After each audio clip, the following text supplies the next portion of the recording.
رمضان میں اپنی صحت کا خیال رکھنا بھی اہم ہے، کیونکہ صحت ہے تو سب کچھ ہے۔ صحت کے ساتھ انسان کی زندگی آسانی سے گزر جاتی ہے، اس کے بغیر انسان روزہ بھی نہیں رکھ پاتا ہے۔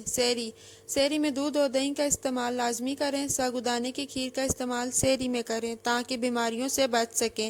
چکی کے آٹے کی روٹی لازمی ہے کھائیں۔ 2 کھجوریں یا پھر کسی بھی پھل کا استعمال ضرور کریں۔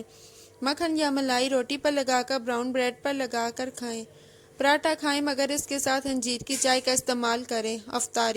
افطاری میں کھجوریں کھائیں، پانی کی طرف زیادہ دھیان نہ دیں۔ فروٹ چاٹ اور چنا چاٹ ضرور کھائیں۔ سموسے، پکوڑے اور رول کھائیں مگر اعتدال کے ساتھ، یعنی 2 کھائیں، اس سے زیادہ نہیں۔ رات کا کھانا، رات کے کھانے میں تازہ پھلوں کا جوس ضرور لیں۔ آدھی روٹی سے زیادہ نہ کھائیں۔ ابلے ہوئے کھانوں کا استعمال کریں۔ ابلے ہوئے چاول کے ساتھ گرل چکن کھا سکتے ہیں۔ پھلوں کے مربوں کا استعمال بھی کریں۔